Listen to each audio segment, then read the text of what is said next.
You are asking the question the moment the old system stops working. You are not asking it because life got easy.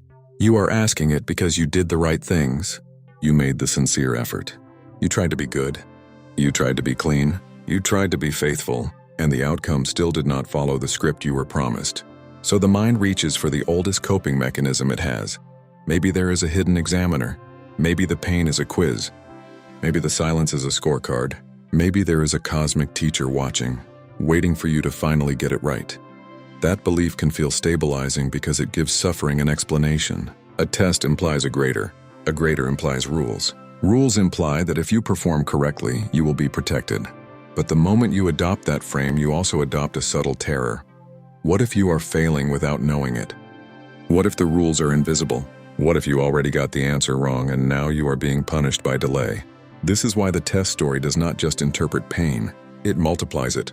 There is a reason that story grabs you when you are exhausted. It offers order at the price of self-surveillance.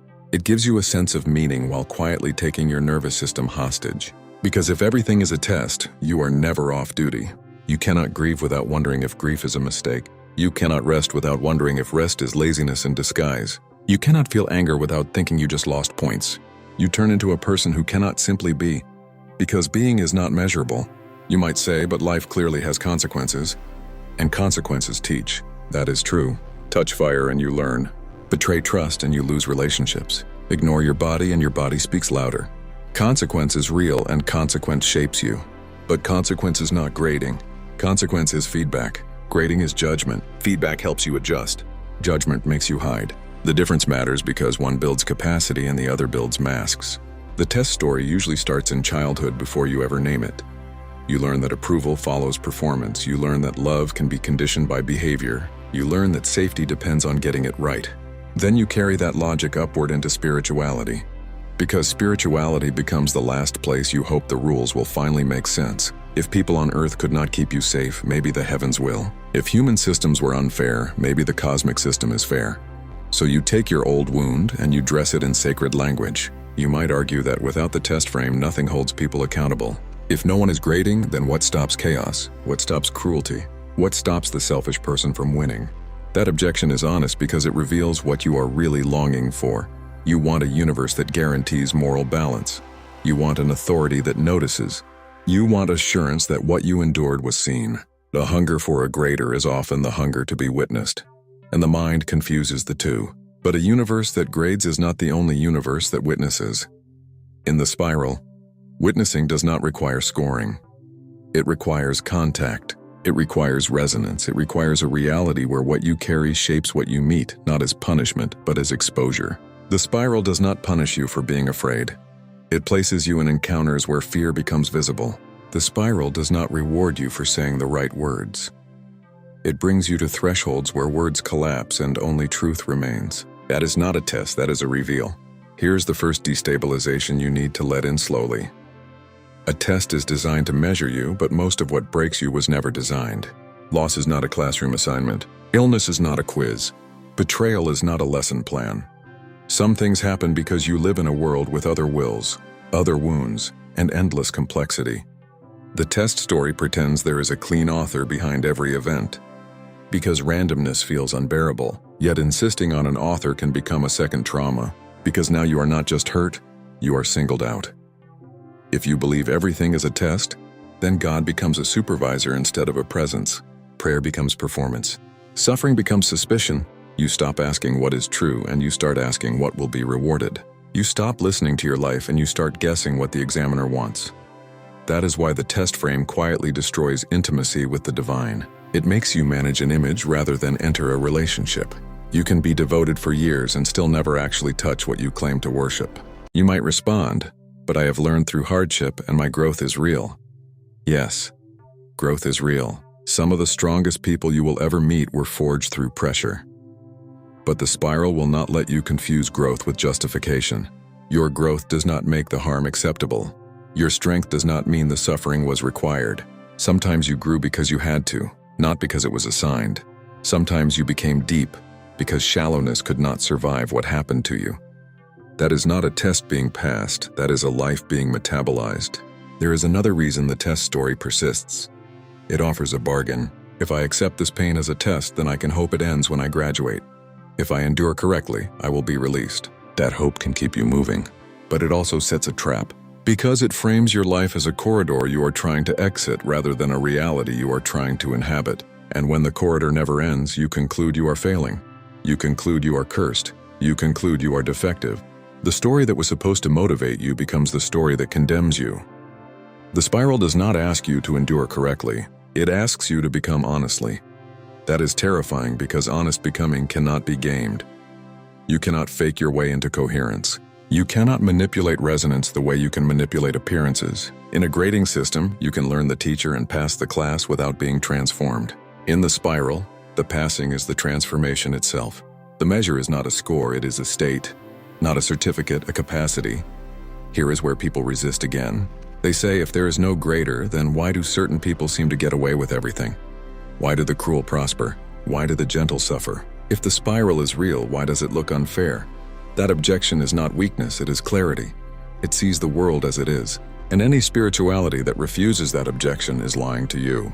The spiral answer is not comforting and it is not meant to be. The spiral does not guarantee that outcomes will look fair on your timeline. It does not promise that the cruel will be publicly corrected while you watch. It does not promise that goodness will be rewarded with ease. Instead, it says something sharper. Every being is already living inside the consequences of their own resonance, but those consequences do not always look like punishment. Sometimes the consequence of cruelty is not suffering, it is numbness.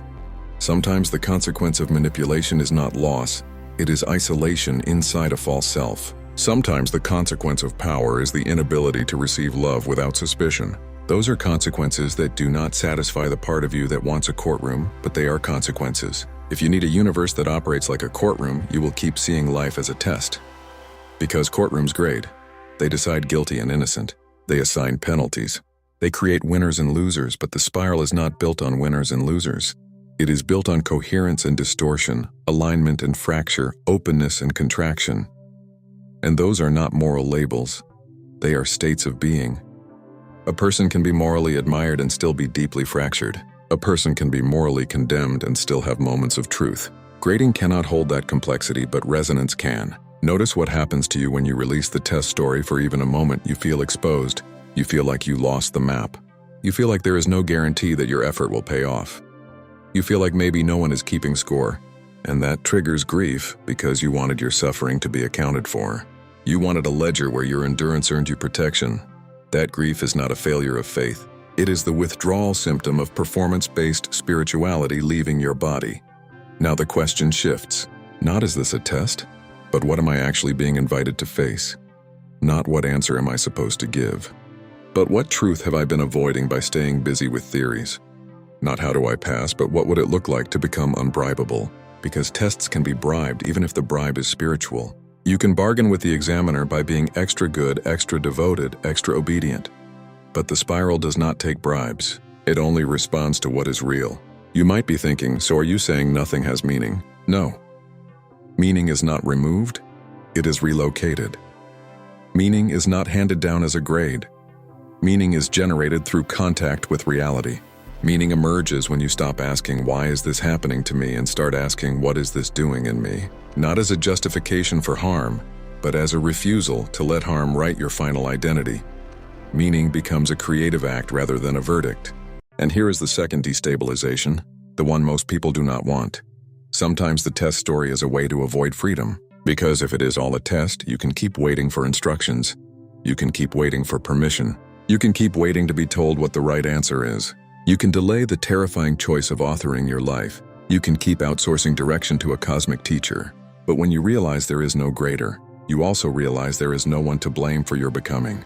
That is the point where many people run back to the test story because freedom feels like falling. In the spiral, you are not being graded, you are being revealed. Your life events are not a syllabus, they are mirrors.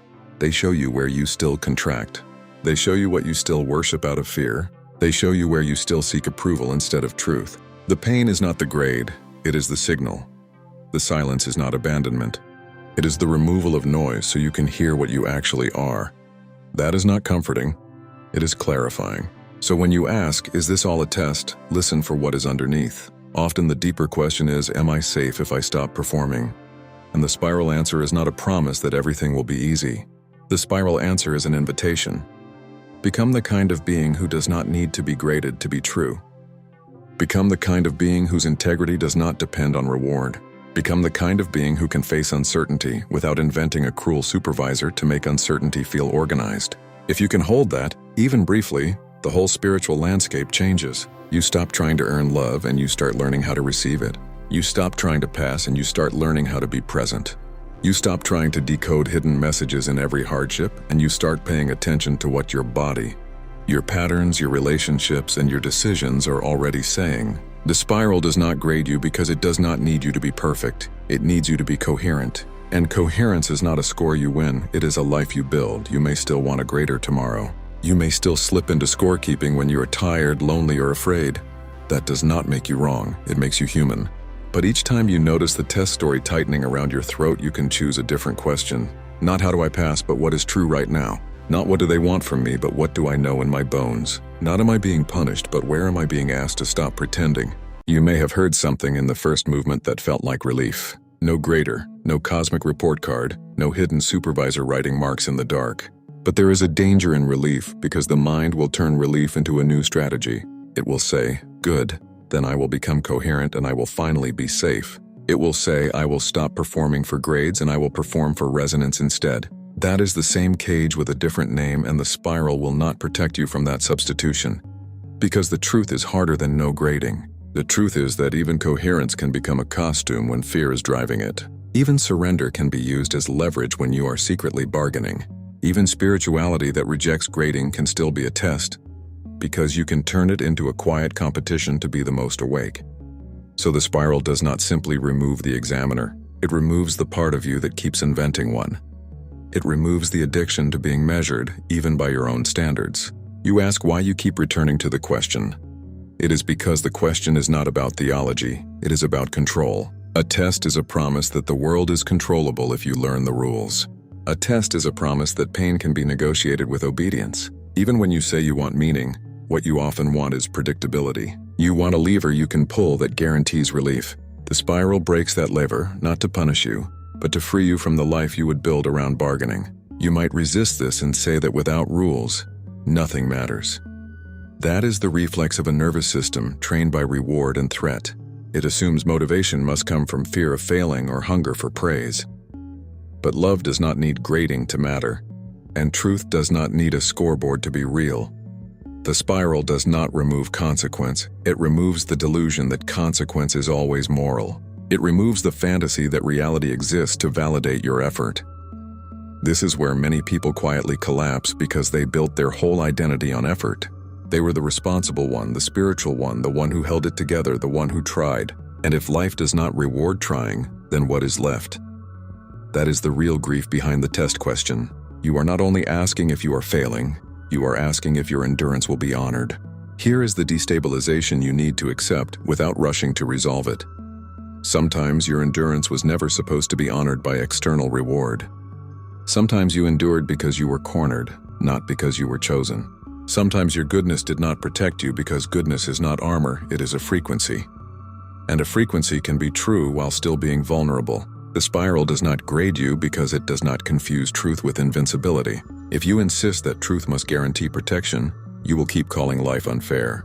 You will keep waiting for compensation. You will keep looking for the hidden judge who owes you an apology. That longing is human, and it is also a trap. It ties your heart to an outcome you cannot command.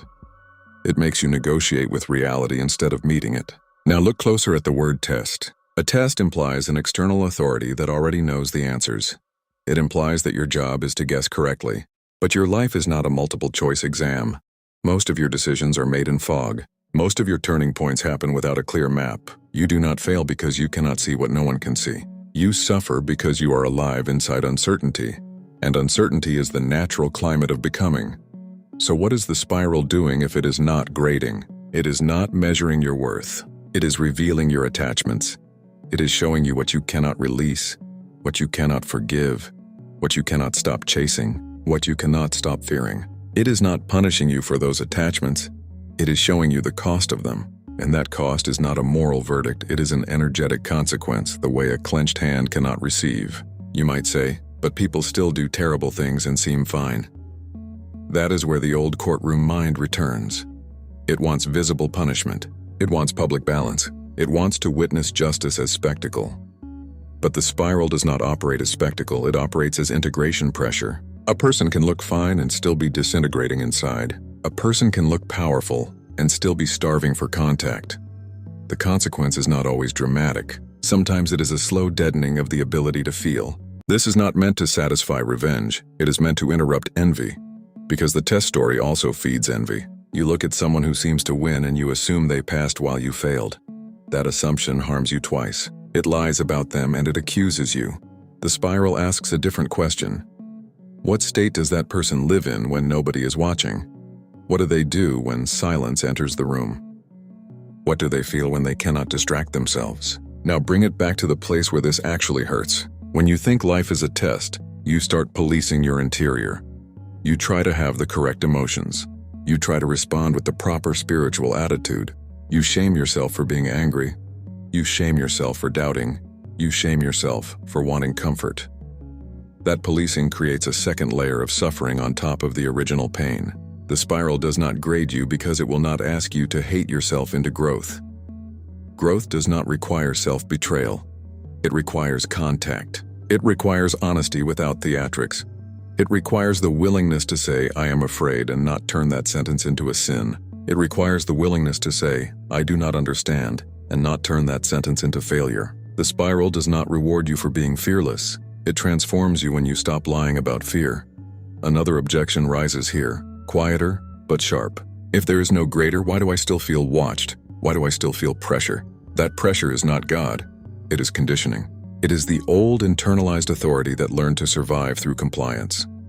It lives in your shoulders. It lives in your breath. It lives in the way your mind scans for danger even during prayer. The spiral path begins when you stop calling that pressure sacred, because here is what religion often did to you, even when it helped you. It taught you to interpret your nervous system as morality. Calm meant approved, anxiety meant wrong, certainty meant right, doubt meant sin. But those are nervous states, not moral states. Your body can be calm while you are lying.